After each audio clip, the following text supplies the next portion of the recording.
أعوذ بالله السميع العليم من الشيطان اللعين الرجيم.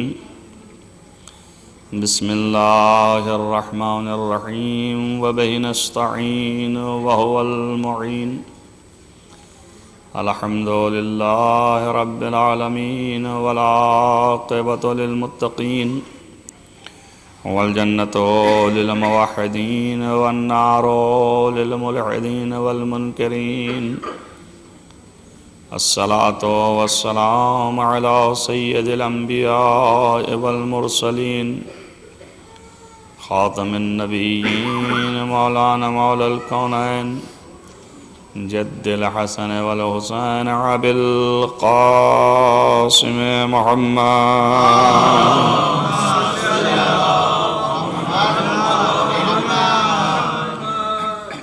ولا سيما على ابن عمه ووزيره ووصيه وخليفته مطلوب كل طالب غالب كل غالب مولانا علي بن أبي طالب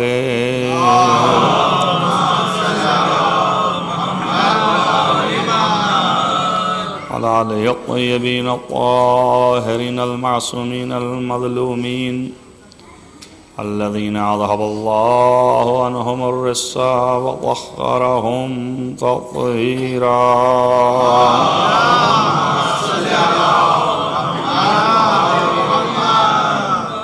ولعنة الله على أعدائهم أجمعين من يومنا هذا على قيام يوم الدين. أما بعد فقد قال الله سبحانه وتعالى في كتابه الحكيم. بسم الله الرحمن الرحيم.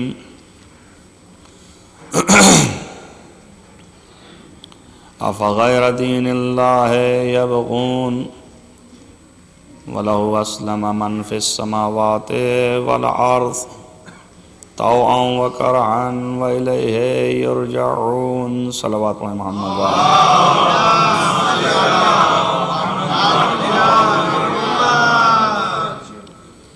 عزیزان گرامی مرتبہ اس آیت کریمہ کے ذیل میں یہ سورہ آل عمران کی آیت ہے.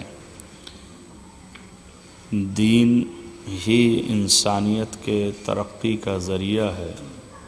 اس موضوع کے تحت 2 دن آپ کے سامنے میں نے کچھ چیزیں پیش کی. یہ اللہ کے نزدیک کون شخص ترقی یافتہ ہے اور اللہ کے نزدیک کون شخص تنزلی یافتہ ہے. کس کو جو ہے وہ مترقی کہیں گے اور کس کو متنزل، کس کو پیش رفتہ ماڈرن کہیں گے اللہ کے نزدیک، اور کس کو قدیم خیال اللہ کے نزدیک کہیں گے.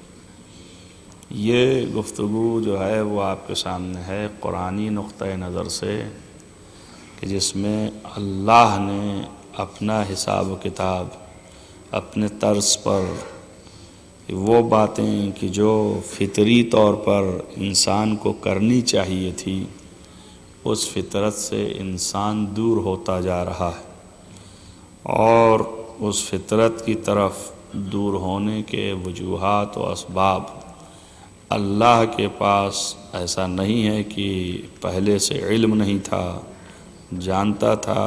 کیوں؟ اس لیے کہ اسی نے خلق کیا ہے، وہی پیدا کرنے والا ہے، تو وہ ہر اعتبار سے آگاہ ہے کہ یہ انسان کہاں پہ خرابی کر سکتا ہے، کہاں پہ غلطی کر سکتا ہے، کہاں پر اس سے خطائیں سرزد ہوں گی، کن مقامات پر اور کس طرح سے خطائیں سرزد ہوں گی، کتنا یہ انسان جو ہے اپنی چیزوں پر باقی رہے گا، فطری طور پر کن کن چیزوں کے سامنے یہ سرنڈر ہو جائے گا، کن کے سامنے یہ جھک جائے گا.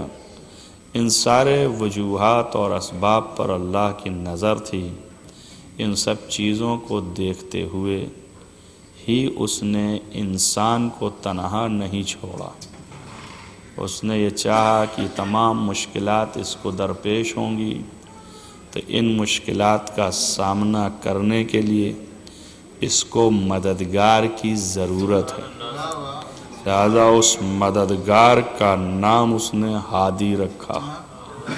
اور اول وقت جو انسان کو اس نے خلق کیا، اس نے تخلیق کے وقت ہی انسان کی ان تمام مشکلات سے سامنا اور ان تمام مشکلات سے نجات و چھٹکارا کے لیے اول وقت اس نے ہادی کا انتظام کر دیا، قوانین وضع کر دیے، اصول بنا دیے، تاکہ اگر ان اصول و قوانین پر صحیح طریقے سے یہ انسان گامزن رہے اور چلے تو ذرہ برابر اس کو نقصان نہیں پہنچنے والا، اور اگر ان قوانین اور اصول کو جہاں نہ سمجھ سکے، مقام عمل میں اس کو چاہیے کہ یہ ہم جو رہنما دے رہے ہیں اس کے ذریعے سے اپنے عمل کی بھرپور طریقے سے جو بھی چیزیں نہیں معلوم ہو پا رہی ہیں اور درک نہیں ہو پا رہی ہیں اسے ان سے سیکھے اور انہی سے پوچھے، بلکہ انہی کے کیے ہوئے تمام اعمال پر توجہ دے کر عمل بجا لائے۔ اس وجہ سے اس نے اول وقت دین جیسے ہی بنایا، خلقت اولا میں دین کو یعنی آئین و اصول و قوانین کو پہلے سے وضع کر دیا اور بنا دیا، تاکہ کوئی بھی مخلوق خلاف قانون قدم نہ رکھے، خواہ وہ عالم وجود نورانی ہو، روحانی ہو، خواہ عالم وجود ظاہر و مادی ہو، ہر دو جگہ اس نے انتظام یکساں رکھا ہے، تاکہ یہ نہ کہہ سکیں کہ وہ بزم جو ہے وہ الگ تھی اور یہ بزم جو ہے وہ الگ ہے۔ وہ یہ بتانا چاہتا ہے کہ جب عالم نور اور عالم روح میں بھی قوانین کی پابندی کی ضرورت ہے تو عالم مادہ میں بدرجہ اولا قوانین کے پابندی کی ضرورت ہے، لہذا یہ کوئی کہہ کر کے نہ ہٹ جائے کہ اگر ایسا ہوتا تو اسی ملک میں اور اسی زمانے میں یعنی اس دنیا مادی میں کیوں اللہ نے ایسا رکھا اور وہاں کیوں نہیں رکھا، تو اللہ نے وہاں بھی تشنا نہیں رکھا اور یہاں بھی تشنا نہیں رکھا، وہاں پر بھی انتظام کیا، یہاں پر بھی انتظام کیا، اور وہاں پر جو قوانین و اصول وضع کیے تھے، جو روحیں، جو نور، جو مجسمات نورانی اس پر عمل کر رہے تھے، ان کے تکرار عمل سے وہ قانون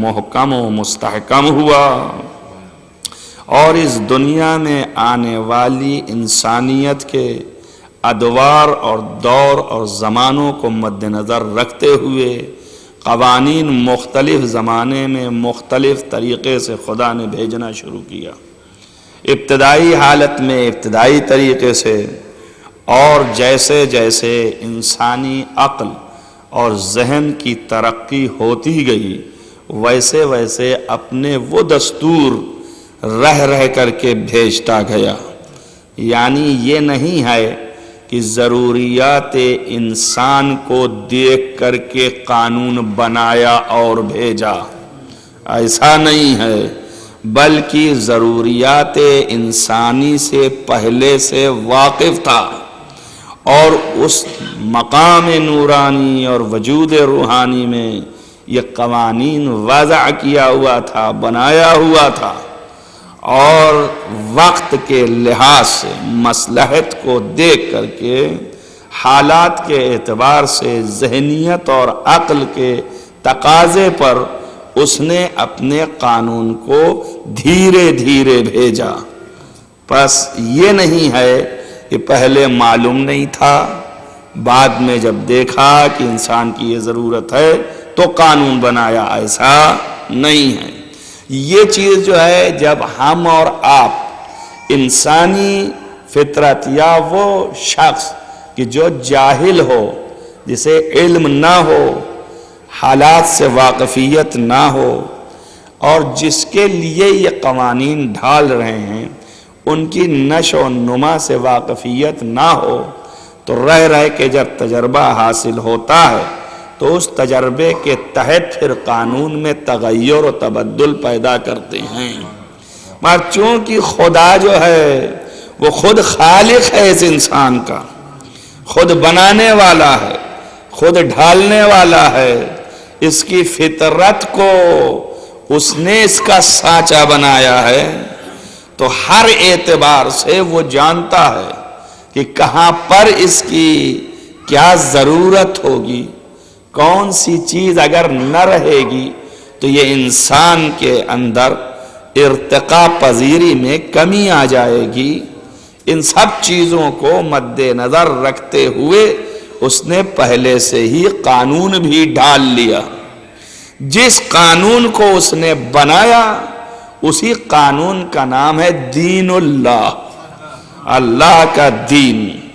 اور وہ فطرت انسانی میں بھی اس نے بہت سے ایسے مطالب جو قانون کے جو بنایا ہے، قوانین جن پر عمل کرنا ہے، ان کی جو بنیادیں ہیں اس کو فطرت میں بھی رکھ دیا، تاکہ اس کے لیے قانون آ جانے کے بعد سامنے فطرت سے ہم آہنگی رہے، تو وہ بیگانگی کا تصور نہ کرے اور وہ سوچے کہ ہمیں وہی چیز بتائی گئی ہے جو ہماری فطرت کے اندر موجود ہے۔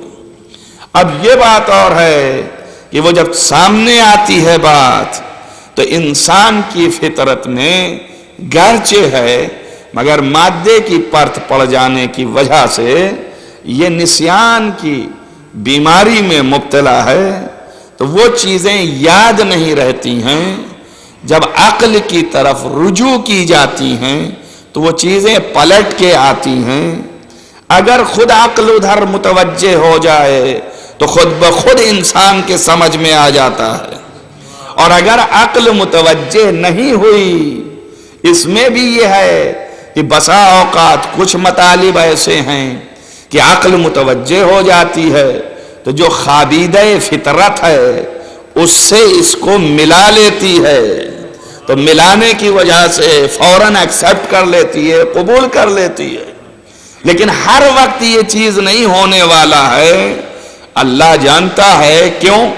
اس لیے کہ ان کے افکار میں اور ادراک عقلیات میں یہ خامی ہے، یہ کسی نہ کسی وجوہات سے عقل کا تسلسل درک کرنے میں ٹوٹ جاتا ہے، لہذا یہ عقل کافی نہیں ہے ان تمام مطالب کو بھرپور طریقے سے درک کرنے کے لیے۔ اس لیے کوئی چاہیے کہ وہ دلوں سے دبی ہوئی چیزوں کو ابھارے اور اس کے بعد اس قانون سے مطابق کرائے، تاکہ لوگ سمجھیں کہ یہی عین تعلیمات خدا ہے۔ اس ذات کا نام رہبر ہے، خلیفہ ہے، نبی ہے، امام ہے، ولی ہے۔ اسی لیے امیر المومنین نے فرمایا ہے کہ نبوت کی ضرورت اس لیے ہے کہ جو عقول کے دفائن ہیں اور دفینے ہیں، خابیدہ ہیں عقلوں میں، انہی کو ابھار کر کے ان جزیات پر استدلال کر کے عقلوں میں بٹھال دے۔ ایک صلوات پڑھیں محمد وآل محمد۔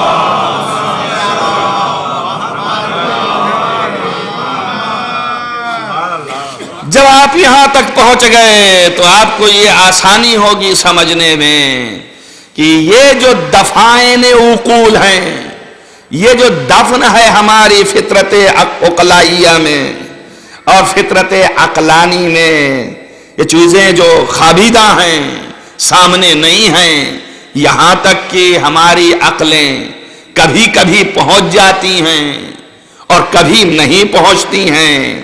اس وجہ سے نہیں کہ عقل میں خامی ہے کہ نہیں پہنچتی ہے، درک نہیں کر سکتی، جی نہیں، اگر درک نہ کر سکتی ہوتی تو پھر یہ کبھی نہیں کر سکتی۔ کسی کے آ جانے سے عقل میں اضافہ نہیں ہوگا، بلکہ عقل درک کر سکتی ہے، مگر وجوہات و اسباب دوسرے قسم کے اس کو لاحق ہوتے ہیں، تو اس کے درک کرنے اور فکر کرنے میں رکاوٹ پیدا کرتے ہیں، مانع بنتے ہیں، مانعیت پیدا کرتے ہیں۔ لہذا اس کو برطرف کرنے کے لیے بھی ضرورت ہے۔ نفس انسانی ہے، دنیا کے مسائل میں پھنس جاتا ہے، اور جب وہ دیکھتا ہے کہ یہ چیز میرے لیے زیادہ رونق ہے تو وہ اس کی طرف متوجہ ہے۔ نفس عقل کو ادھر گمراہ کیے ہوئے ہے، موقع ہی نہیں دے رہا کہ یہ عقل جو ہے وہ پلٹ کر کے اس دفینے کی طرف جائے۔ لہذا لازم ہے کہ کوئی ایسا ہو کہ جو اپنے عمل سے انسان کے نفسوں کو دنیا کی نیرنگیوں سے دور کرے اور دفائن عقول کی طرف موڑ کر کے لے آئے۔ اب چونکہ ہمارا نفس اور ہماری عقل ایسی ہے کہ دونوں میں یہ نقص ہے کہ معنی پا جانے کے بعد حق و حقیقت تک پہنچ نہیں پاتے، تو لازم ہوا کہ وہ شخص جو آئے ان معنوں کو خراب کرنے کے لیے، ان رکاوٹوں کو دور کرنے کے لیے، وہ ہم میں سے نہ ہو۔ اگر ہم میں سے ہوگا تو جیسے ہم ہیں ویسے ہی وہ بھی رہے گا، تو جیسے ہم بھٹکیں گے ویسے ہی وہ بھی بھٹکے گا۔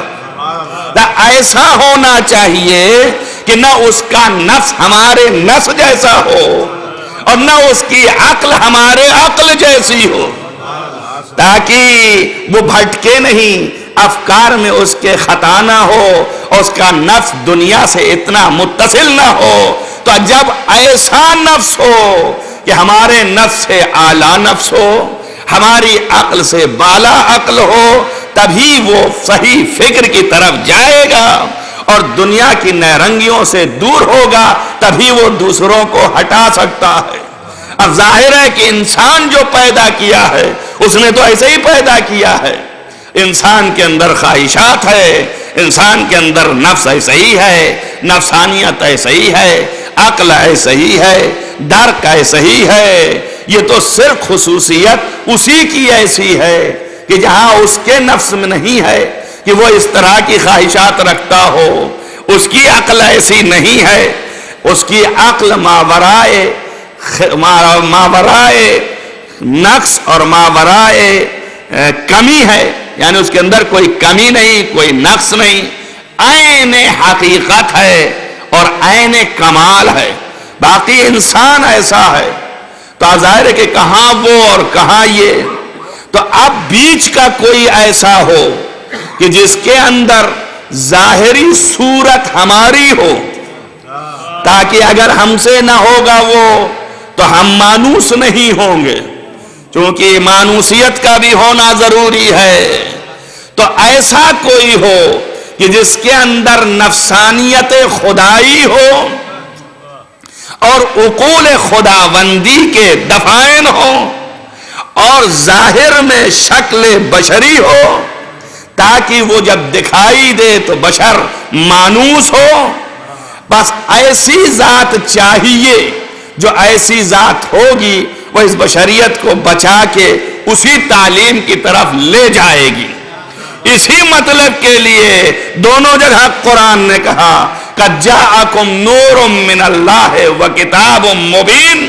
یہ وہ ذات ہے کہ یہ نفس کے اوپر وہ خصوصیت طاری نہیں ہو سکتی تھی، تو اس نے اپنے قدرت عظمت کے نور سے ایک مخلوق بنایا، ایسا کہ جس کا نفس غیرہ جس نفس کے رکھا، جس کی عقل غیرہ جس کے رکھی، اور اس کے بعد اسی شکل میں بھیجا تو بشر بھی رکھا، اور بشر بشرے سے ہے، بشرا کے معنی چمڑی کے ہے، یعنی چمڑی دار بنایا آپ کے سامنے، تاکہ آپ دیکھیں تو اپنا ہی جیسا سمجھیں۔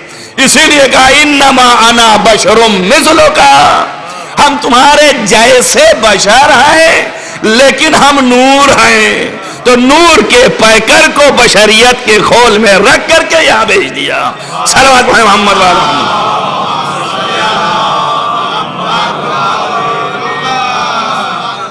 ایک صلوات اور پڑھیں محمد والا۔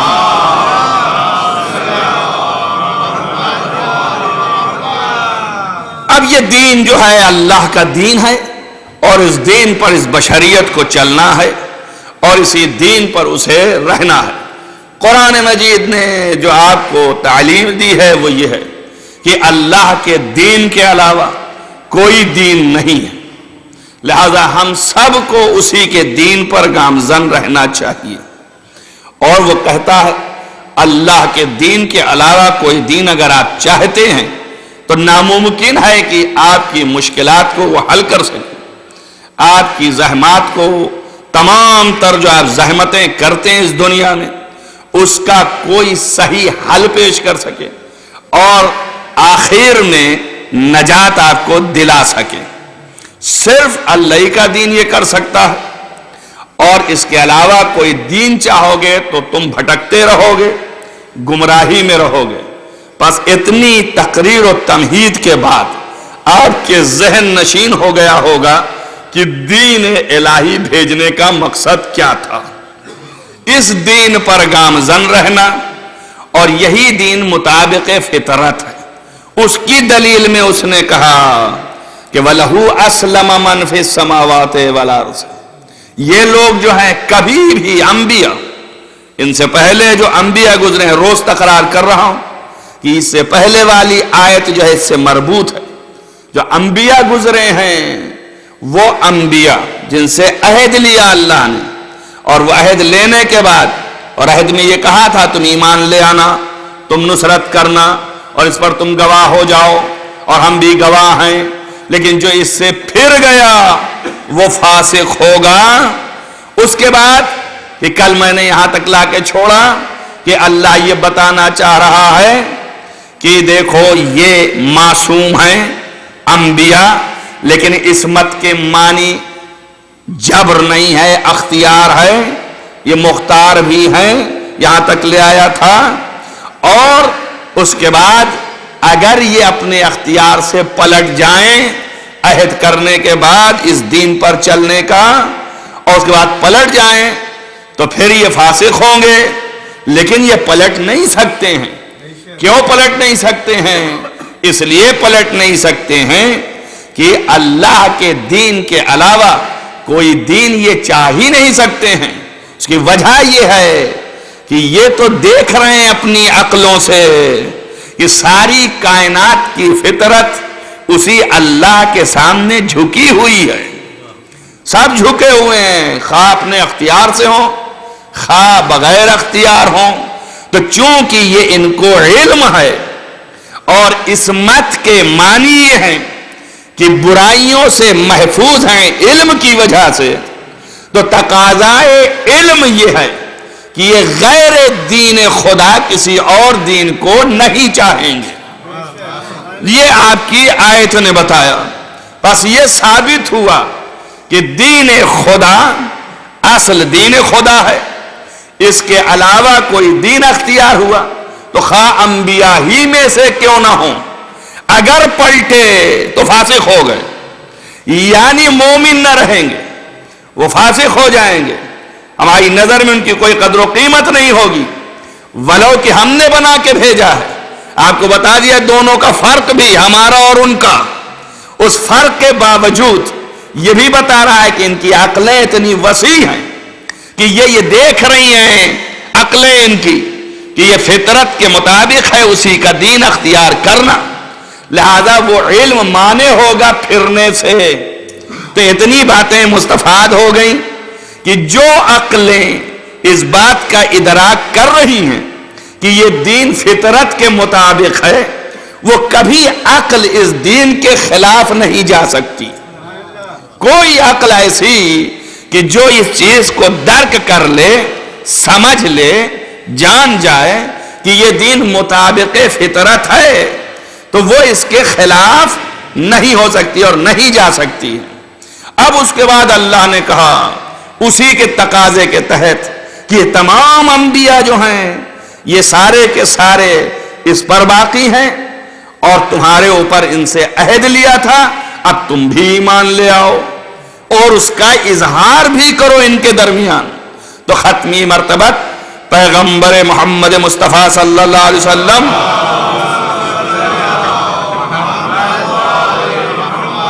اظہار ایمان میں اللہ نے کہا قل آمنا باللہ، اے پیغمبر تم کہو کہ ہم ایمان لے آئے اللہ کے اوپر، وما انزل وبما انزل الینا، اور جو چیزیں ہماری طرف نازل کی گئی ہیں اس پر بھی ہم ایمان لے آئے۔ دیکھیے یہ قرآن ہے، ہم کل جو ہے ترجمہ کر رہے تھے اور کل کہیں تک لے گئے تھے آپ، لیکن ہر روز ایک نیا مطلب ہونا چاہیے، اور آیت بھی جو ہے وہ بدل نہیں سکتی، آیت تو وہی رہے گی جو اللہ نے بھیجا ہے، میں نئی آیت تو نہیں لاؤں گا، میں اس میں سے چیز ہی نکال سکتا ہوں۔ کل تک میں نے ترجمہ کیا آپ کے سامنے کہ اے پیغمبر تم یہ کہو کہ آمنا باللہ ہے، بھئی پیغمبر تو ایک ہیں، قل کی لفظ بھی بتا رہی ہے، یعنی تم کہو تو خالص ایک کے لیے، بلکہ تو کا اگر صحیح لفظ کا ترجمہ کر دیں تو یعنی خالص آپ کہیں، تو جب آپ خالی پیغمبر ہیں تو ان کو چاہیے کہ میں ایمان لے آیا اللہ پر، تو یہ میں کی لفظ آنی چاہیے تھی، لیکن قرآن نے میں نہیں کہا ہم ایمان لے آئے اللہ پر۔ اس کے اندر نزاکت ہے، یہ نہ سمجھیے گا آپ کہ یہاں ادب کے تحت بول رہے ہیں، کوئی ادب نہیں ہے، بلکہ محمد یہ بتانا چاہتے ہیں اور اللہ یہ کہلوانا چاہتا ہے کہ یہ ایک محمد نہیں، جہاں جہاں محمدیت کا اطلاق آئے گا وہ سب اسی طرح مومن ہیں جیسے پہلا ہے، جیسے پہلا ہے ویسے ہی دوسرا بھی ہے، ویسے ہی تیسرا بھی ہے، ویسے ہی چوتھا بھی ہے۔ کیوں؟ اس لیے کہ بتانا چاہتے ہیں کہ یہاں اول اور آخر میں کوئی فرق نہیں ہے، تو جیسا ایمان اس کا ہے ویسا ہی ایمان اس کے بعد والے کا بھی ہے۔ اتنا اعلان کرانے کی ضرورت کیا تھی؟ یہ بتانے کے لیے کہ نبی آج ہی بتا دے کہ ہم میں کا پیدا چاہے جب ہو لیکن ایمان اس کا ویسا ہی ہے جیسا میرا ہے۔ توجہ کیا نا آپ نے؟ اب ایک بات یہ بھی ثابت ہو گئی ان مقدمے کے ساتھ کہ یہ بتانا چاہتے ہیں کہ جیسے ہم صاحب عقل و صاحب نفس قدوسی پیدا کیے گئے ہیں ویسے ہی یہ 14 محمد جو ہیں یہ سب ویسے ہی کی ویسے ہی ہیں۔ ایک صلوات پڑھیں محمد وعلی محمد۔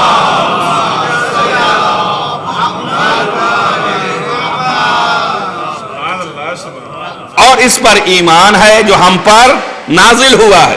کل میں نے یہ بات کہی تھی آپ کے سامنے کہ جو جو ہماری طرف نازل کیا گیا ہے اس پر ہمیں ایمان ہے۔ پیغمبر کہہ رہے ہیں تو پیغمبر کو ایمان ہے ہر اس چیز پر جو ان کی طرف نازل ہوا۔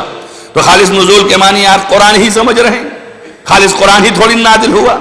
جو جو چیزیں اللہ نے دی ہیں ان کو اگر بینات دیے ہیں تو وہ بھی یعنی معجزات، یعنی کھلی ہوئی دلیلیں، یعنی وہ چیزیں کہ جس سے ان کی رسالت کی تصدیق ہو، جس کے ذریعے سے ان کے کتاب کی تصدیق ہو، مہر لگے، جس کے ذریعے سے ان کی نبوت محکم ہو، وہ ساری چیزیں جو اللہ نے دی ہے وہ سب پر ایمان رکھتے ہیں، وہ سب جو نازل کیا گیا ہے۔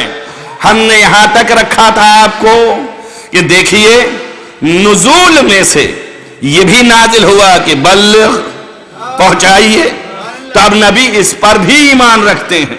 میں ایک آپ کو اور شاہد دیتا ہوں، سورہ بقرہ میں آپ دیکھیے جا کے یہ ہے کہ آمن الرسول بما انزل من ربہ، رسول ایمان لے آئے، یہی رسول یعنی محمد مصطفیٰ صلی اللہ علیہ وسلم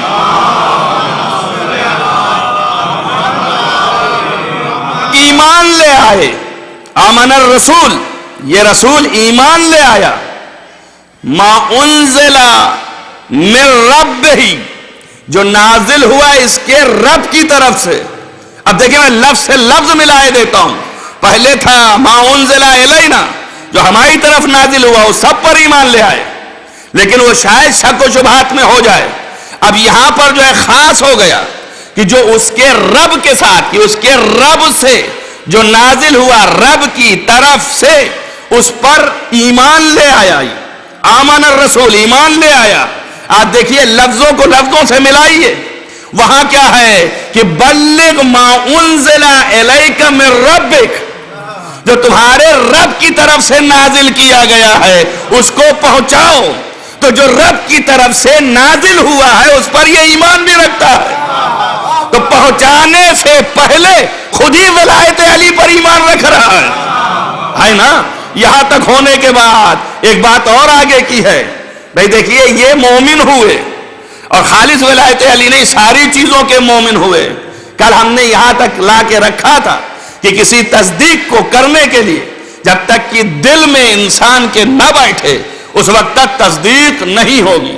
اگر آپ کوئی چیز کی تصدیق کرنا چاہتے ہیں تو اس کے لیے پہلے یقین پیدا کریں کہ یہ چیز ہے، دل میں لے آئیں، تبھی تو سچا کو جب تک سچا نہ سمجھیں گے، سچائی کو حق نہ جانیں گے، اس وقت تک سچائی کی تصدیق یعنی سچائی کو سچائی کہنا یہ ممکن نہیں ہے۔ لہذا قلب کے اندر آپ کو یقین کرنا پڑے گا، اور یقین کرنے کے معنی ایمان کے ہیں یہاں پہ، یعنی ایمان لانا پڑے گا۔ تو اب جس بیس پر ایسے تھوڑی نہ کہ پہنچا دو، اگر ایسے ہی پہنچا دیا تو یہ تو کوئی بات ہی نہیں ہوئی، پلٹ کے کوئی پوچھ لے گا آپ بھی مانتے ہیں کہ نہیں مانتے؟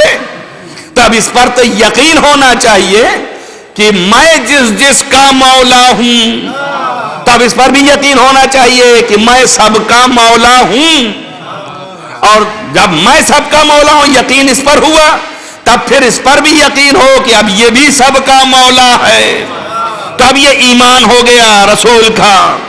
اور یہ مقدمہ سب کے ساتھ ہے، جیسے رسول کو اعلان کرنے سے پہلے ایمان کی ضرورت ہے، ویسے ہی بھیجنے والے کو بھی ایمان رکھنے کی ضرورت ہے بھیجنے سے پہلے۔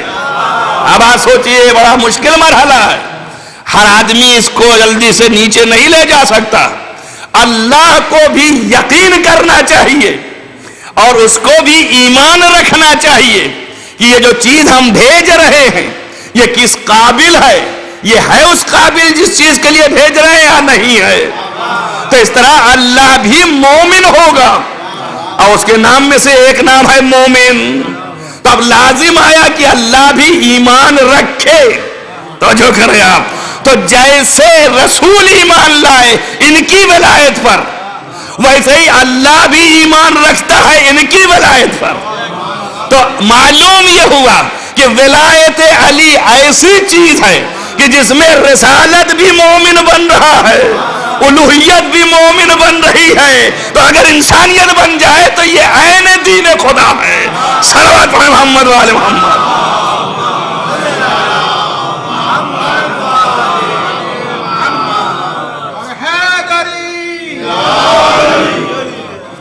اب آپ یہ نہ سمجھیے کہ میں نے اللہ کو مومن کر دیا، بھائی وہ تو مومن ہے ہی ہے، اور اگر نہیں ہے تو پھر کیوں نام رکھا ہے، کس کا مومن ہے؟ اب ایک اور آیت آپ پڑھ لیں، وہ خود ہی کہہ رہا ہے شاہد اللہ لا الہ الا ہو والملائکۃ واولو العلم قائما بالقسط۔ اللہ جو ہے خود گواہی دیتا ہے کہ کوئی الہ نہیں ہے کائنات میں سوائے اس کی ذات کے۔ تو بات واضح ہو گئی نا، کہ اللہ خود گواہی دے رہا ہے۔ بات کو سمجھیے گا، اب میں کہیں اور چلوں گا تھوڑی دیر کے لیے۔ دیکھیے یہ گواہی اللہ دے رہا ہے خود، شاہد اللہ، اللہ خود گواہی دے رہا ہے، شہادت دے رہا ہے کہ لا الہ الا اللہ الا ہو، کوئی اللہ نہیں ہے سوائے اس اللہ کے، سوائے اس کے کوئی خدا نہیں ہے، کوئی معبود نہیں ہے، کوئی دنیا میں نہیں ہے، الا ہو سوائے اس کے معبودیت کے، صرف وہی معبود ہے۔ اس کی گواہی خود خدا دے رہا ہے، اور یہی گواہی آپ کو بھی دینا ہے یہی گواہی رسول نے بھی دیا، یہی گواہی سارے انبیاء نے دیا، مگر آج تک آپ نے سوچا کہ یہ اللہ جو گواہی دے رہا ہے، جو آپ گواہی دے رہے ہیں، جو انبیاء گواہی دے رہے ہیں، پہلے ہی لفظ میں اس کے معنی کیا ہیں؟ لا الہ، نہیں ہے کوئی معبود الا ہو، سوائے اس کے۔ تو بھائی سیدھا کہہ سکتا تھا کہ شاید اللہ گواہی دیتا ہے کہ او اللہ، وہی اللہ واحد احد یگانہ ہے، کیا ایسے نہیں کہہ سکتا تھا؟ کہہ سکتا تھا کہ نہیں کہ اللہ خود گواہی دیتا ہے کہ خود وہ ایک واحد خدا ہے؟ اس طرح کہہ سکتا تھا کہ نہیں؟ سیدھا سیدھا وہ یہ بھی کہہ سکتا تھا کہ اللہ گواہی دیتا ہے کہ وہی خدا ہے، وہی اللہ ہے، کہہ سکتا تھا نا؟ مگر یہ نہیں کہا، بلکہ کہا کوئی نہیں ہے معبود، یعنی کوئی الہ نہیں ہے الا ہو، سوائے اس کے۔ تو یہ اتنا ٹیڑھا کرنے کی، کہنے کی کیا ضرورت تھی؟ اب بھائی تعلیم دے رہا ہوں پہلے سے کہ اسی وقت میری توحید کا اقرار صحیح مانا جائے گا جب تم ہمارے مقابل جتنے آنے والے ہیں ان کی نفی کرو گے، تب جب ان کی نفی کرو گے اور پھر ہمیں پکارو گے، تب تو یہ توحید ہے، وَإِلَّا توحید نہیں ہے۔ تو اللہ اپنی توحید کی گواہی جو دے رہا ہے وہ تمہیں تعلیم دے رہا ہے کہ پہلے ہمارے دشمنوں کی نفی کرو، اس کے بعد پھر ہمارا اس بات کرو۔ یعنی دوسری عبارت میں پہلے دشمنوں سے برات کرو، پھر جو ہے ہمارا اقرار کرو۔ تو اب اللہ جو شہادت دے رہا ہے وہ بھی تبرع اور تولی کر رہا ہے نا۔ صلوات محمد وآل محمد۔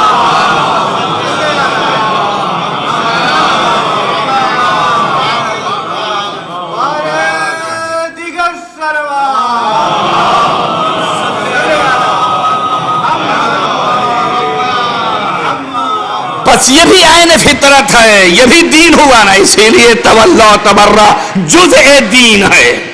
نہ بنیاد ہی رکھ دی اس نے کہ پہلے انکار کرو ان کا، اس کے بعد اقرار کرو۔ یہ نہیں کہا پہلے اقرار کرو میرا پھر انکار کرو، جو کرنا ایسے نہیں مانیں گے کہ میرے اقرار کے بعد تم انکار کرنے آئے ہو، پہلے ان کو چھوڑو تب میرے پاس آؤ، جو کریں آپ۔ یعنی پہلے ان سے برات کا اظہار کرو، ان سے دور ہو، نفرت کرو، ان سے بیزار ہو، اس کے بعد تب پھر میرا اقرار کرو۔ یعنی خدا بھی نہیں چاہتا کہ اس کا دشمن کبھی بھی اس کے پاس اس کا ذکر کیا جائے ساتھ میں، اور کبھی بھی اس کے دشمن کو اس کے ساتھ لایا جائے۔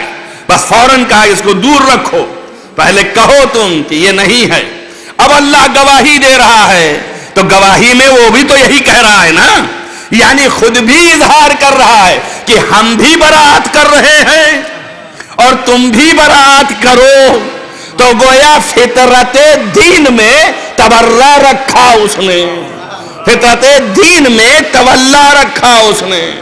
اب جو بھی دین خدا قبول کرے، دشمنان خدا سے برات کرے اور دوستداران خدا سے تولا اور محبت کرے، یہ جو ہے عین دین خدا ہے۔ ایک صلوات پڑھیں محمد وآل محمد۔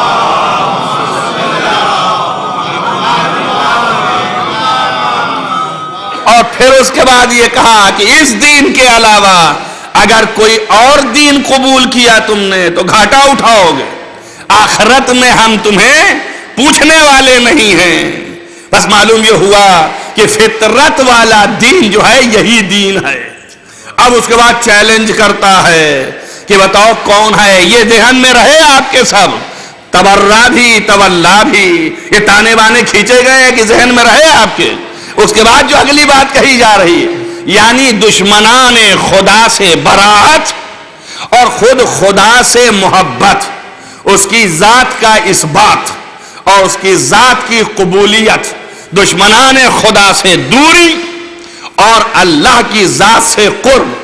اب یہ دین اصل دین ہے۔ اب اس کے بعد چیلنج کرتا ہے کہ کون ہے، کس کا دین ہے ایسا؟ بتاؤ، دیکھیے بھیج دیا دین آپ کے پاس، تمام آپ کے پاس رہنما بھی بھیج دیے، آپ کی بھرپور طریقے سے 1,24,000، یہ قرآن تو آخری نبی کے اس میں آیا نا، تو اب 1,24,000 کی تعداد پوری ہو گئی نا، تو سارے انبیاء کی تبلیغات کے بعد اب وہ کہہ رہا ہے کہ اس دین کو میں نے ایسے بھیجا اور اس طریقے سے انبیاء بھیجا، اس طریقے سے تردید کی میں نے، ایسے ترغیب دلایا، ایسے تعدیب کیا، ایسے ادب سکھایا، ایسے تہذیب کیا، ایسے تم کو پالا بنوایا، اب بتاؤ تم وہ دین اختیار کیے ہو؟ اگر کیے ہو تو کون ہے تم میں جس کا دین اس کے دین سے بہتر ہو؟ سورہ نساء 125ویں آیت، من احسن دینن، کون ہے دین میں سب سے بہتر، ممن، اس شخص سے کہ اسلم وجہہ للہ، کہ جس کا چہرہ اللہ کے سامنے جھکا ہے، وہو محسن، اور وہ محسن بھی ہے۔ توجہ کیجئے گا، اب معنی کرتے ہیں محسن کا احسان سے ہے، احسان کے معنی کا نیکی کے ہیں۔ محسن اسی لیے کہا جاتا ہے جو کسی کے ساتھ احسان کرتا ہے تو وہ نیکی کر رہا ہے، اسی لیے اس کو محسن کہتے ہیں۔ لیکن عرف عام میں مطلب یہ نہیں ہے کہ عمل صالح کرنے والا محسن ہو گیا، لفظ عام ہے، مگر عرف عام میں جب محسن بولتے ہیں تو مراد یہی ہوتی ہے کہ کسی کے ساتھ احسان کیا ہوا ہوگا۔ اب یہ تو معلوم نہیں کہ یہاں پر خدا نے کیا ہے، اگر عام بھی لے لو تو اس میں بھی یہی ہے کہ جب کسی کے ساتھ احسان کرتے ہیں تو وہ نیکی ہے، لہذا نیکوکار ہوا۔ تو یہاں تک لے آیا کہ کون بہتر ہے دین میں اس سے کہ جو اپنے چہرے کو خدا کے سامنے جھکائے ہوئے ہے اور محسن ہے۔ محسن ہے، دیکھیں یہاں تک محسن کا معنی ہم بھی کر سکتے تھے، لیکن جب اس نے آگے والی لفظ استعمال کی تو سمجھ میں آیا کہ یہ محسن کسی خاص کی صفت بیان کر رہا ہے۔ آگے کی لفظ کیا ہے؟ کہتا ہے وَاتَّبَعَ مِلَّةَ إِبْرَاهِيمَ حَنِيفًا، اور یہ شخص جس کے دین کے مقابلے میں کائنات کے ہر دین کو چیلنج ہے کہ کس کا دین بہتر ہے اس سے، کہ جو اللہ کے سامنے سر جھکائے ہے، محسن ہے، اور ملت ابراہیم جو دین حنیف ہے اس کی پیروی کیے ہوئے ہے۔ توجہ کریں آپ، عہد پیغمبر میں جب یہ آیت نازل ہو رہی ہے تو کون ہے؟ ایک ہی آدمی ہے، ساروں کا ذکر نہیں ہے۔ تو کوئی ایک ایسا ہے جو اللہ کے سامنے اسلام کے طور پر جھکا ہوا ہے اور احسان بھی مسلسل کر رہا ہے اور ملت ابراہیم پر پیرو ہے۔ کوئی ایک ہے، ہزار کا تذکرہ نہیں ہے۔ کون ہے ایسا دین میں جو اس کے مقابلے میں آ سکتا ہے؟ اور اللہ چیلنج کر رہا ہے تو پوری تاریخ چھانیں گے آپ، ایک بھی نہ ملے گا۔ جب نبی نے فرمایا کہ قولوا لا الہ الا اللہ تفلحوا، اس وقت سے لے کے جب تک مرا نہیں اس وقت تک اسی دین پر اس کے ساتھ احسان بھی کرتا رہا اور سر بھی جھکائے رہا اور ملت ابراہیم پر بھی رہا۔ تو وہ ایک ہی ذات ہے، وہ ذات ابو طالب ہے، سعادت ابو طالب ہے۔ تو اب دیکھیں آپ پوچھ رہے ہیں ایمان لائے تھے کہ نہیں لائے؟ اللہ چیلنج کر رہا ہے کہ اس دین کے مقابلے میں کوئی دین ہے تو لے کے آؤ۔ صلوات محمد وآل محمد۔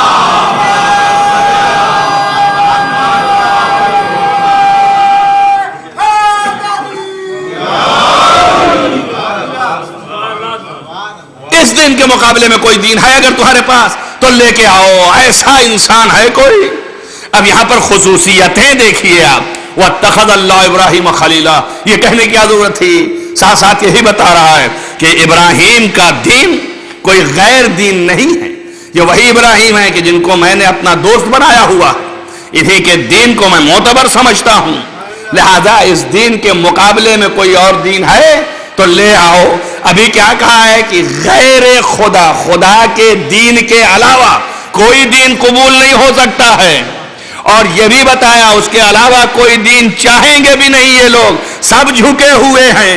یہ ساری چیزوں کو سامنے رکھتے ہوئے آپ سوچیں، انبیاء، اولیاء، اوصیاء کو ایک فہرست میں لے آیا کہ یہ دین خدا کے مطابق ہیں، اور اسی کے ساتھ اب کہتا ہے کہ تمام دنیا کے مسلمانوں کے مقابل میں کوئی دین اس کے دین کے مقابلے میں ہو تو بتاؤ۔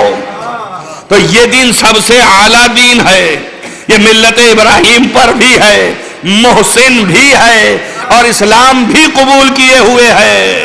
تو اب اس کا راستہ کھلا ہوا ہے، یہ دین کے مقابل میں کوئی دین اچھا نہیں ہے، اسی راستے پر ہے جس پر یہ چلایا جا رہا ہے اور چل رہا ہے، اسی راستے پر محمد بھی چلانے والے ہیں۔ اگر آپ کو یقین ہے، ایک صلوات پڑھیں محمد والے محمد۔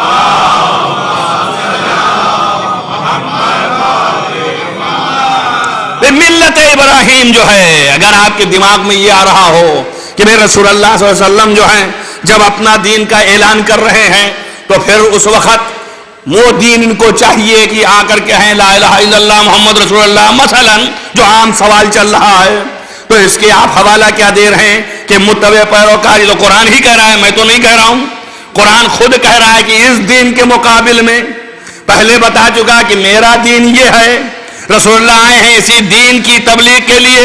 تو اب سوال یہ ہے کہ جب رسول اللہ صلی اللہ علیہ وسلم نے اپنا دین اعلان کیا، اس وقت یہ ہے کہ جس کو خدا کہہ رہا ہے کہ کون دین ہے اس کے مقابل میں، کہ یہ اسلام بھی لے آیا ہے، یعنی چہرے کو جھکائے ہے، اور یہ محسن بھی ہے، اور ملت ابراہیم کی پیروی بھی کر رہا ہے جو دین حنیف ہے۔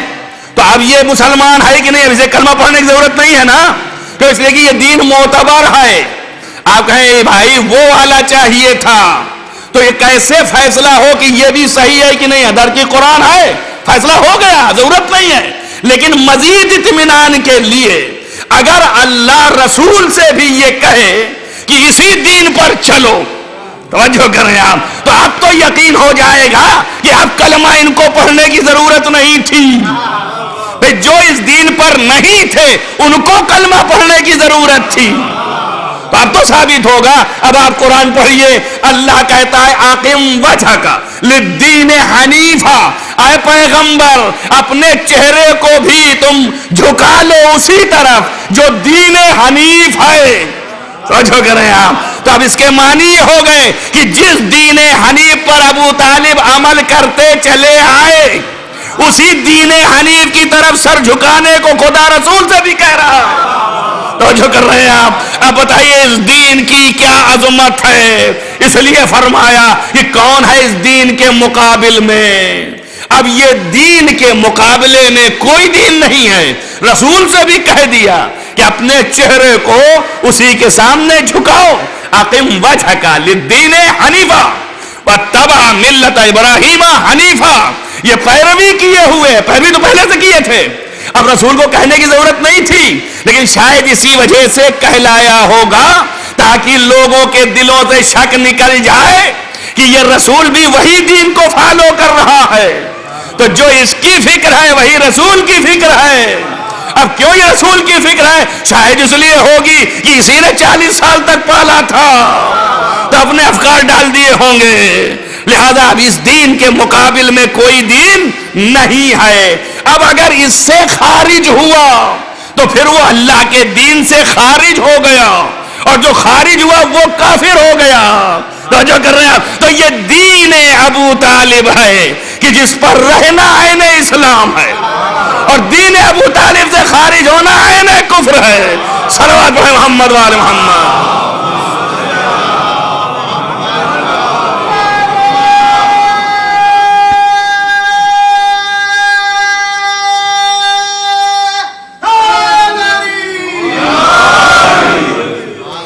جس طرح سے میں لے آیا آپ کو یہاں تک بڑی محنتوں کے ساتھ دلائل سے، تاکہ ذہن میں آپ کے ادھر ادھر نہ آنے پائے، ممکن سخت چیز ہے، اترنا بڑا مشکل ہے، مگر آپ ایک بھی دلیل کاٹنے میں حاضر ہوں ابھی یہاں پہ، اور اٹھ کے نہیں جاؤں گا جب تک کہ آپ یہ بتائیں مجھے آ کر کے جن کے حلق سے نہ جا رہا ہو، کھڑے ہو سکتے ہیں؟ بتائیں، دیکھیے قرآن ہے، میں نے قرآن سے ہٹ کے کوئی چیز آپ کے سامنے نہیں پیش کی ہے۔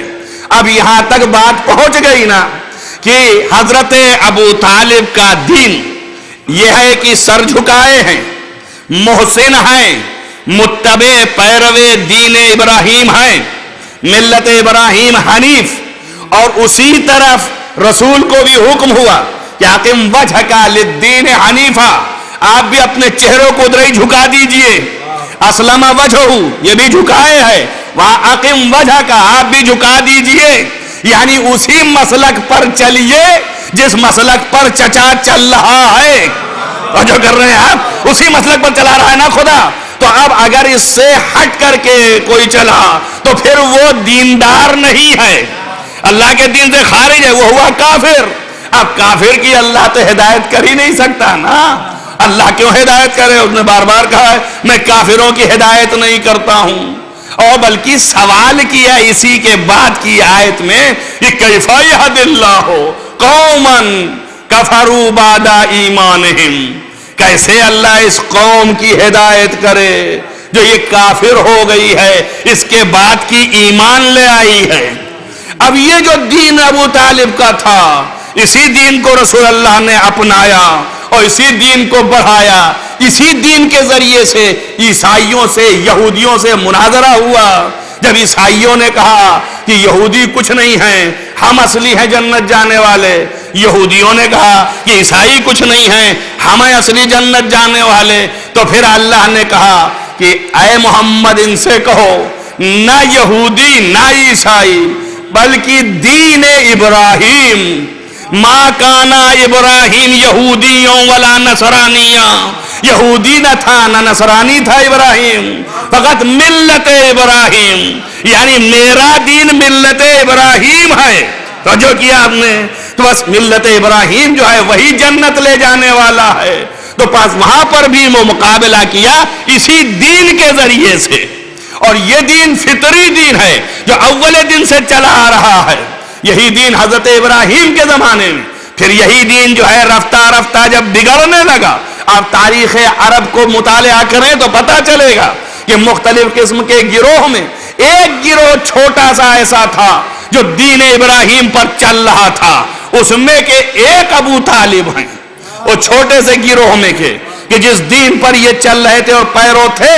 تو اب رسول اکرم جب آئے تو اسی دین کی تمام تر احکام جن کو مسخ کر دیا تھا لوگوں نے، اسی کو پھر سے زندہ کیا، اسی لیے اصلی کوئی نیا دین نہیں لائے بلکہ اسی دین کی تجدید فرمائی، اس لیے مجدد دین کہلائے۔ توجہ ہوئی آپ کو؟ تو بس آپ یہ سمجھ لیں کہ اب جو اس دین سے نکلا وہ کافر ہو گیا، جو اس دین سے خارج ہوا وہ کافی ہو گیا، اور جب کافر ہو گیا تو اس کی ہدایت نہیں ہونے والی۔ اس دین کو جو ابراہیم کے دین پر باقی ہے اس کے لیے خالص باقی رہنا بھی کمال ہے نا بھائی۔ اتنے سال تک جو لوگ ابھی تک نہیں رہ گئے، ختم ہو گئے، چلے گئے اس دین کو چھوڑ کر کے وجوہات کی وجہ سے نا، اور یہ اسی دین کو فالو کرتا رہا اور نہیں ہٹا، تو یہ ایک کمال ہے نا، اللہ کے نزدیک اس کی اہمیت ہے نا۔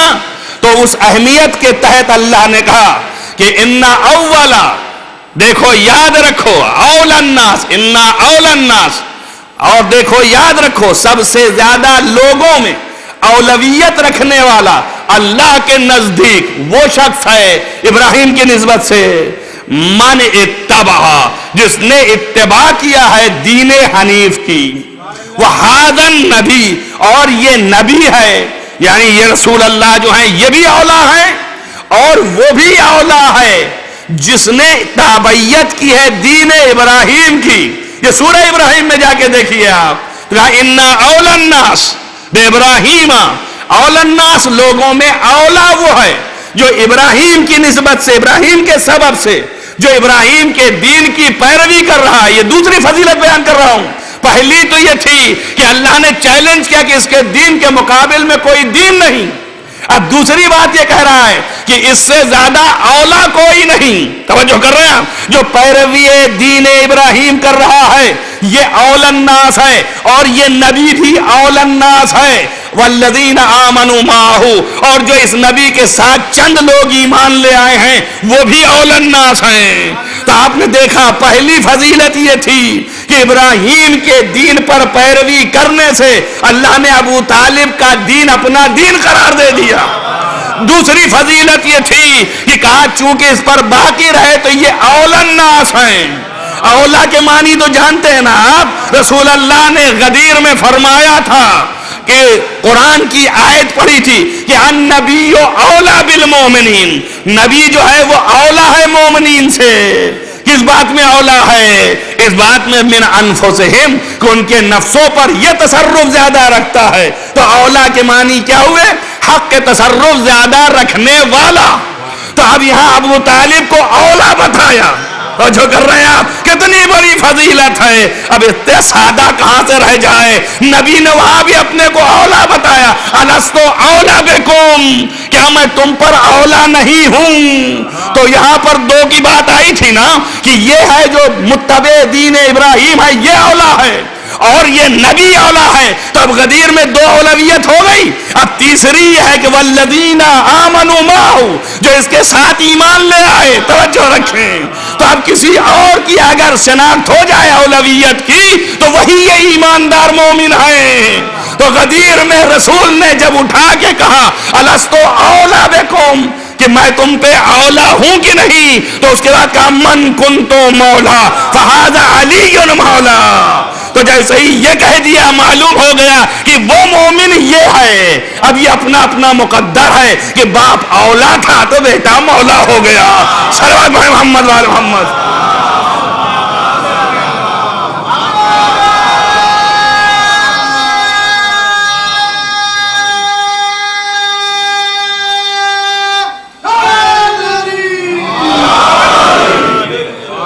دیکھیے یہاں تک میں لے آیا، ختم کر رہا ہوں، وقت زیادہ ہو گیا اور وعدہ کیا تھا ختم کرنے کا، اس لیے اب جتنی باتیں ہیں وہ میں چھوڑ رہا ہوں، اور پھر انشاءاللہ کل آپ دیکھیں کہ یہ مولائیت اور یہ اولویت اسی دین فطری کی وجہ سے، جو دین فطری اللہ نے نازل فرمایا، اس کی اولویت حاصل کرنے والے وہ لوگ ہیں جو اس دین فطرت پر آج تک باقی رہے۔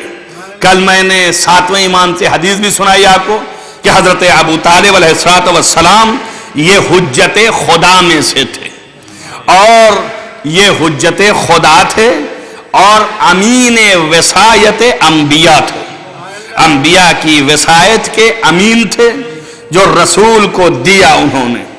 آج میں نے آپ کو قرآن کی روح سے ثابت کیا کہ اولا بالتصرف صرف وہی ہے جو حجت خدا ہے۔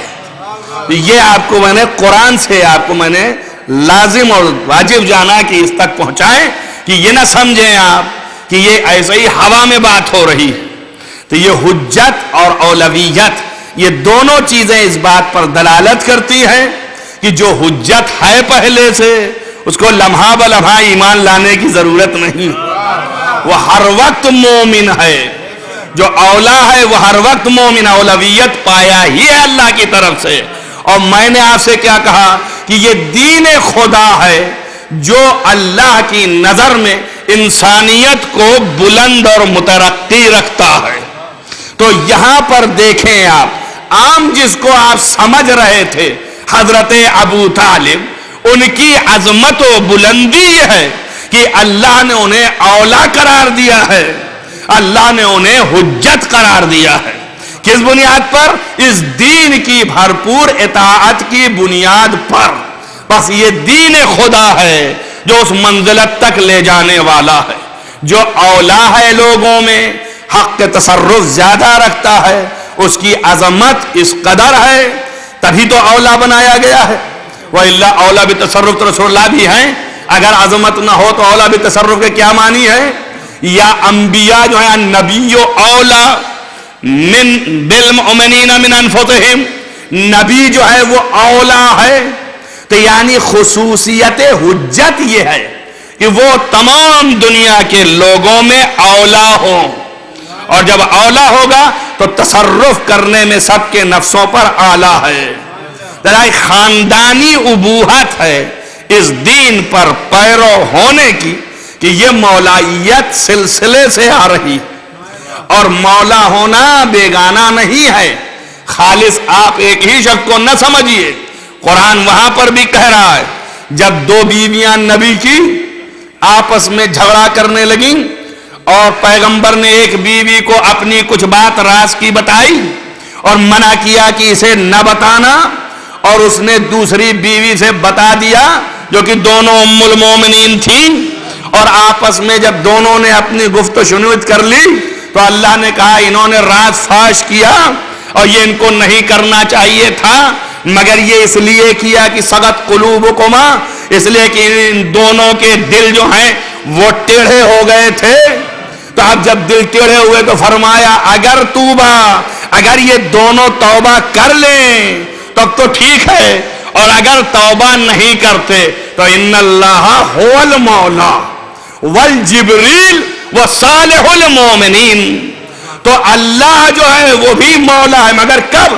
لفظ لگائی اس سے پہلے کہ اگر توبہ نہیں کیا وَتَظَاهَرَ، اور نبی علیہ نبی کے مقابلے میں مظاہرہ کیا تو ان کے مقابل میں اللہ مولا ہے، جبریل مولا ہے اور صالح المومنین مولا ہے. بس معلوم ہے جبریل بھی مولا ہو سکتے ہیں، یعنی خالص لازم نہیں کہ رسول اور نبی ہی مولا ہو. میں خالی یہ آپ کو شاہد مثال دے رہا ہوں، لیکن بات یہاں کی آئی تو کہہ رہا ہوں کہ یہاں پر مولا کہنے کی کیا ضرورت تھی کہ اگر یہ مقابلے میں آئیں تو پھر اللہ بھی مولا ہے، جبریل بھی مولا ہے اور صالح المومنین بھی مولا ہے. توجہ کریں آپ، یہ بھی قرآن ہے نا، اپنی جگہ تو نہیں لے آئے، یہ قرآن میں ہے. تو اب مولا اللہ ہے، جبریل ہے، صالح المومنین. صالح المومنین کون ہے؟ ہر جگہ کتابوں میں ملے گا آپ کو، اہل سنت کے ہاں بھی، شیعوں کے ہاں بھی، اور پڑھی ہے روایتیں حد تواتر تک کہ جب علی کو آتے دیکھا تو پیغمبر نے کہا یا علی انتا صالح المومنین، آپ صالح المومنین ہیں. تو اب مولا ہمارے آپ کے تو غدیر میں ہوئے تھے علی، لیکن ان کے لیے ہمیشہ ہمیشہ مولا ہے. صلوات بر محمد و آل محمد.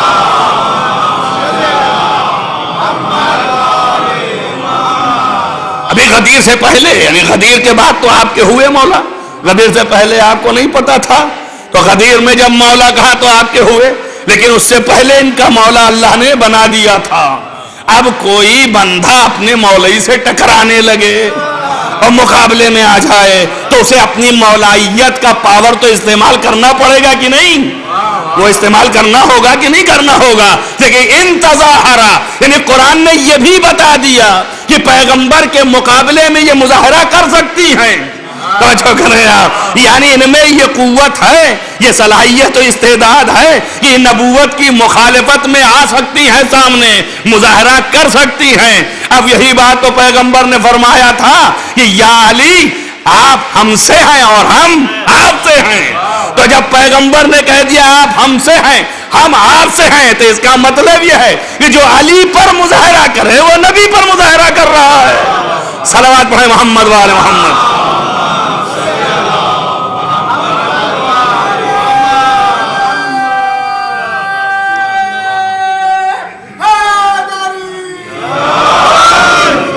بس اسی مولائیت کو، جو یہ مولا کی لفظ ہے، سلسلے وار خاندانی ہے، ایک دو جگہ نہیں کتنی جگہوں پر آئے کہ یہ صالح المومنین مولا ہے.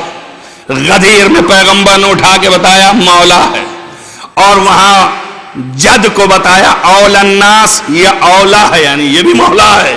تو یہ سلسلہ خاندان میں مولائیت ہے، لہذا سلسلہ خاندان میں، لہذا جو ایک مولا ہے وہی آخر بھی مولا ہے، وہی وسط بھی مولا ہے. تو آٹھویں امام، امام رضا علیہ الصلوۃ والسلام،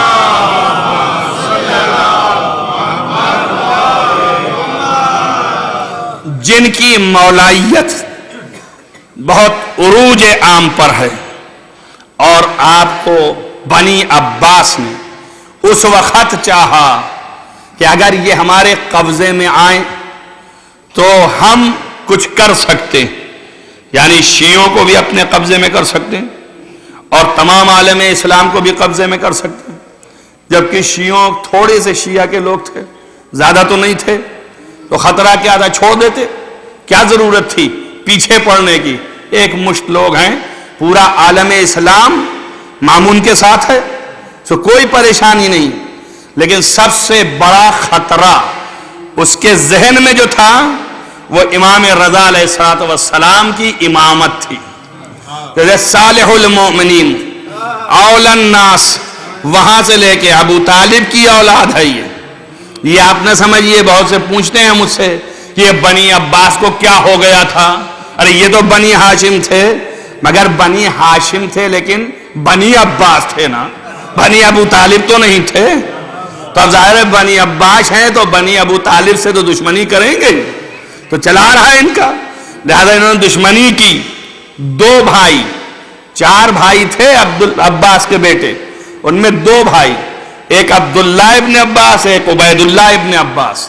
عبداللہ ابن عباس جو کہ معروف ہیں تمام تاریخ میں اور اہل سنت بھی بڑی عزت کی نگاہ سے دیکھتے ہیں، امیر المومنین کے زمانے میں امیر المومنین کے وزیر تھے عمار یاسر کے بعد، اور بہت سے کام انجام دیے ہیں، بڑے نیک صالح امیر المومنین کے شاگرد معروف ترین، انہی کی نسل میں آنے والے یہ بنی عباس ہیں جو دشمنان اہل بیت میں سے ہیں، انہی کی نسل میں۔ اور ایک بھائی اور تھے عبیداللہ ابن عباس، یہ چھوٹے تھے ان سے، یہ امیر المومنین کے زمانے میں گورنر تھے یمن کے، اور اس کے بعد امیر المومنین کے ساتھ جنگ صفین میں تھے، لیکن جب امام حسن علیہ السلام تخت خلافت پر متمکن ہوئے تو اس وقت ان کو سپہ سالار بنایا جنگ صفین دوم کے لیے، اور جب صبح کی نماز سپہ سالار پڑھاتا تھا تو جب یہ وہاں نماز پڑھانے کے لیے گئے فوج کے اندر تو بجائے نماز پڑھانے کے معاویہ کے کیمپ میں چلے گئے، صرف 1,00,000 دینار پا جانے کی وجہ سے، جن کے 2 بیٹے شہید بھی ہیں امیر المومنین کے زمانے میں، لیکن کریکٹر انسان کا 1 سیکنڈ میں بدل جاتا ہے۔ ماحول کوفہ ایسا تھا کہ بدل گیا، اور 1 لمحے میں بدل گیا۔ جو عبیداللہ ابن عباس ہیں، وہ عبداللہ ابن عباس تھے، وہ خود ٹھیک تھے بذات خود، لیکن ان کی نسل جو ہے یہ خراب ہوئی، اور یہ دشمنان آل محمد ہوئے۔ میں نے امام رضا علیہ السلام کو جو تذکرہ کیا ہے، ایک روایت ایسی ہے کہ جو ہندوستان کے اعتبار سے، ہندوستان کے محققین جو ہیں، جو گزر گئے ہیں عالم مراجع، ان کی تحقیق یہ تھی کہ 17 صفر کو امام رضا علیہ السلام کی شہادت ہے، یعنی کل کا دن، آج جو ہے شب شہادت، اس لیے ابھی تابوت نکلے گا، اور ایران کے محققین اور ان کی تحقیق یہ ہے کہ آخری صفر 29 یا 30 صفر جو ہے شہادت امام رضا علیہ السلام۔ اس کے علاوہ ایک تاریخ اور بھی ہے، 24 ذی القعدہ بھی کہا جاتا ہے کہ امام رضا علیہ السلام کی شہادت۔ امام رضا علیہ السلام کو بنی عباس میں مامون سب سے پہلے امام کو اس طریقے سے گرفتاری کی حالت میں شب کی تاریکی میں مدینے سے مرو لے گیا، اور جب لے گیا تو ایسے لے گیا کہ کئی محمل ساتھ میں تیار کرائی، اونٹ پر محمل ہوتی تھی، اس کے اندر بٹھالا جاتا تھا، تو کئی عدد تیار کرائی اور مختلف علاقوں میں اسے بھیج دیا۔ مدینے سے جب نکلے تو ایک راستہ شام کی طرف جاتا تھا، ایک بصرے کی طرف جاتا تھا، ایک عراق میں کوفے کی طرف جاتا تھا، اور ایک راستہ جو ہے مرو کی طرف جاتا تھا، کچھ دور بصرہ کی ہو کے پھر آگے پھوٹ جاتا تھا۔ تو اس نے کئی محملیں تیار کرائیں اور اس کو لے جانا تاکہ شک پیدا ہو جائے مدینے والوں کو کہ پتہ نہیں ادھر لے گیا ہے کہ ادھر لے گیا کہ ادھر لے گیا، تو لوگ مقابلہ نہ کریں، لوگ جاننے نہ پائیں کہ کدھر ہم لے کے چلے گئے۔ اس طرح سے حضرت کو مسجد نبی سے گرفتار کروا کے محمل میں بٹھا کے لے کے گیا۔ آپ یہیں سے اندازہ لگائیے کہ اگر امام کہیں سے راضی ہوتے تو اپنے سے جاتے، گرفتاری سے نہ جاتے۔ یہ اس بات کی دلیل ہے کہ امام کی رضایت نہیں تھی اسی لیے کسی نے پوچھا تھا امام سے کہ جب اس نے آپ کو اپنا وصی اور جانشین اور خلیفہ قرار دے رہا تھا تو آپ نے رضایت دے دی؟ حضرت نے فرمایا نہیں. کہا مگر یہ دشمن دین ہے، اس کے ساتھ آپ رہے کیوں؟ تو آپ نے مسکرا کے فرمایا کہ جیسے یوسف علیہ السلام اپنے زمانے کے بادشاہ کے مشیر قرار پائے اور اس طرح اپنے دین اور توحید خداوندی کو محفوظ کیا، ویسے ہی میں باوجود کہ مشیر نہیں ہوں، باوجود کہ میں اس کا وزیر نہیں ہوں، لیکن اس کے باوجود میں توحید خداوندی کے تحفظ کے لیے اس کو قبول کیا. تو آپ یہ نہ سمجھیں صرف ائمہ ہی کے جواب ہیں، کہیں کوئی اقولو نہیں، کوئی نقطہ نہیں، کوئی اس کے اندر مشگافی نہیں. تو آپ اندازہ کریں تاریخی طور پر امام علیہ السلام جب وہاں پہنچے تو تمام امت امن کے سامنے آئی اور سب کے سامنے دکھانا چاہا مرو میں، ایران کے علاقے میں، کہ یہ رسول کے فرزند ہیں، ہم ان کو لے آئیں، یہ ہمارے ساتھ ہیں. تو پبلک کو سمجھانے کے لیے کہ ہم حکومت حق کر رہے ہیں. تو جب حکومت حق کر رہے ہو تو پھر ان کو قتل کرنے کا کیا معنی ہوتا؟ جبکہ امام علیہ السلام نے نہ معلوم کتنی دین کی تبلیغ کی، کتنے احکام بیان کیے، کتنے مناظرے کیے، پہلے ہر طریقے سے امام کو یہ ثابت کرے کہ یہ امام وقت نہیں ہے، لیکن ہر جگہ ڈیفیٹ کھایا، مقابلہ کروایا، سب کچھ کیا، اور اس کے بعد جانشینی کے لیے رکھا اور پھر اس کے بعد زہر دلوایا. لیکن زہر دیتے وقت یہ لکھا ہے کہ اس شخص سے دلوایا جو مدینے سے لے کر کے امام کے ساتھ صحابی امام بنا ہوا تھا اور امام کے پاس اتنا اٹھتا بیٹھتا تھا کہ سارے لوگوں کو اعتبار تھا کہ یہ امام کا صحابی ہے. لیکن کسی صحابی سے امام نے یہ فرمایا تھا کہ دیکھو اس پر دھوکہ نہ کھانا، یہ وہی شخص ہوگا جو میرا قاتل ہوگا. مامون نے اس کے ذریعے سے زہر دلایا، امام علیہ السلام زہر کھائے. عزیزان گرامی مجلس تمام کر دیا. شب شہادت امام رضا علیہ السلام ہے. آپ قید خانے میں تھے، جب آپ کو زہر دیا گیا تو قید خانے میں تھے. یہ قید خانہ مشہد جو ہے، یہاں قید خانہ تھا ایک، اس قید خانے میں گرفتار کیا ہوا تھا. مامون نے زہر دلایا. تاریخیں لکھتی ہیں کہ زہر جو ہے وہ اثر بہت کرتا ہے. زہر کے اثر سے انسان کو شدت پیاس لگتی ہے. یہ امام رضا علیہ السلام قید خانے میں ہیں، جب زہر کا اثر ہوا تو شدت پیاس. آپ کو تاریخی طور پر متوجہ کرتا ہوں کہ ہمارا ایک امام یعنی دوم امام امام حسن علیہ السلام بھی جب زہر سے شہید ہوئے تھے تو شدت پیاس میں مبتلا ہوئے تھے. تو وہ بھی کہتے تھے، لیکن ان کے پاس پانی پلانے کے لیے ان کی اولاد موجود تھی، ان کی دوسری زوجہ موجود تھی، اور بنفس نفیس حضرت زینب تھیں، اور حضرت امام حسین علیہ السلام تھے جنہوں نے آخری وقت جام دیا اور پیا.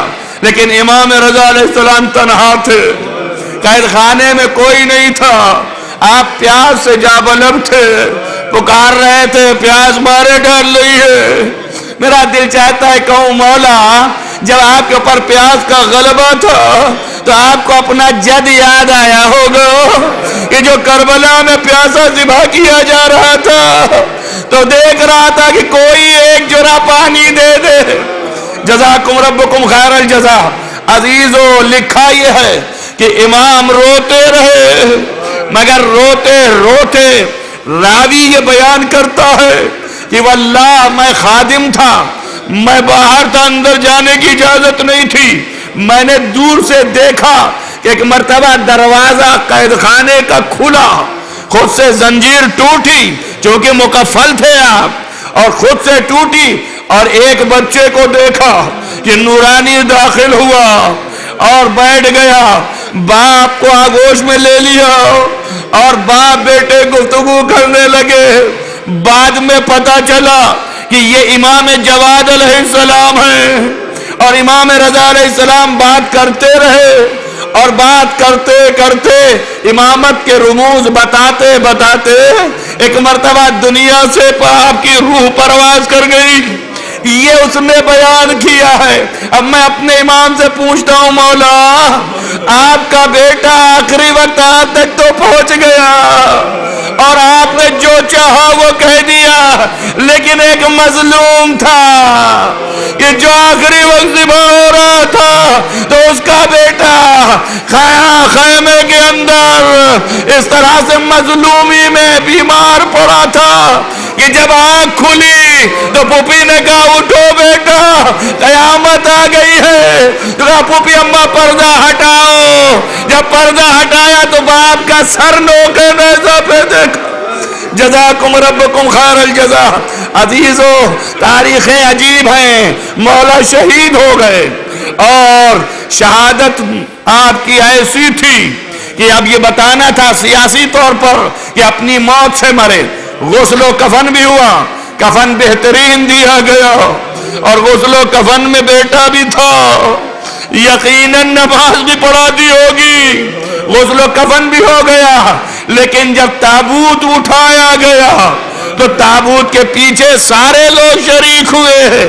اب میں کہوں گا مولا جب آپ تابوت میں رہے ہوگے تو ایک مرتبہ کربلا کا رخ کیا ہوگا، یا جدی اے میرے نانا یہ آپ کی میت تھی کہ 3 روز میں گور و کفن پڑی رہی اور اس مظلوم کو یہ نصیب ہوا۔ اور آخری بات میں اتنا پوچھوں مولا آپ جب ایران میں شہید ہوئے زہر سے، بیٹا تو آ گیا مگر کوئی بیٹی تو نہیں تھی، کوئی بہن تو آ نہیں تھی، کوئی اور بھائی تو نہیں تھا، اور اگر تھا تو کوئی قتل تو نہیں ہوا تھا، خیمے میں آگ تو نہیں لگی تھی۔ عزیزو ایک روایت عجیب و غریب ہے، لکھا جاتا ہے کہ حضرت معصومہ قم کو جب یہ خبر ہوئی کہ امام رضا علیہ السلام قید میں ہیں اور ان کو یہ خبر دی گئی کہ شہید ہو گئے ہیں تو وہ بی بی وہاں سے نکل پڑی، کیوں؟ اس لیے کہ امام سے بڑی محبت کرتی تھی،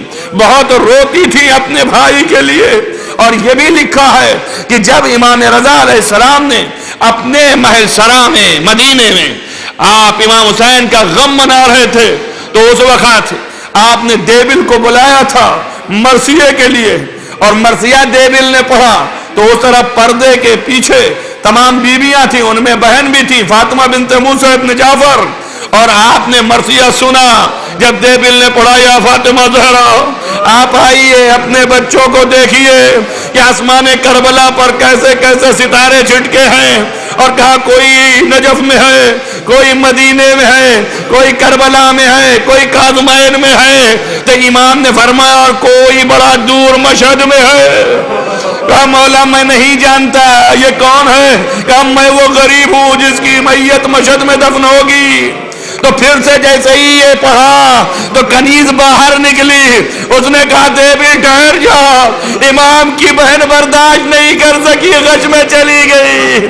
پوچھو معصومہ کو فقط الفاظ دہرائے تو بھائی کا غم برداشت نہ ہوا، لیکن ایک بہن ہے جو ٹلہ زینبیہ پہ جاتی ہے، خیمے پہ آتی ہے، اے فضہ میرا ماجا ذبح ہو رہا ہے، ارے کسی کو مدد کے لیے بلاؤ، یا جدہ آپ ہی آئیے میرے بھائی کی مدد کیجئے۔ جزاکم ربکم خیر الجزا۔ عزیزو یہ میت تو اٹھ گئی، بس آخری فقرات ہیں اور ختم کیا میں نے، امام کو پرسا دیا آپ نے۔ میں اتنا پوچھنا چاہتا ہوں مولا آپ کی میت جب اٹھی تھی تو آپ کی میت اٹھتے وقت آپ کے کہیں زخم تو نہیں تھا؟ آپ کو کوئی زخم تو نہیں لگا تھا؟ آپ کے کہیں تازیانے کا زخم تو نہیں تھا؟ کہیں تماچے کا زخم تو نہیں تھا؟ لیکن اے مولا ایک چھوٹی سی میت قید خانے میں اٹھی جس کی پشت پر تازیانے کا زخم، چہرے پہ تماچے کا زخم، کوئی نہیں تھا بچانے والا عزیزو،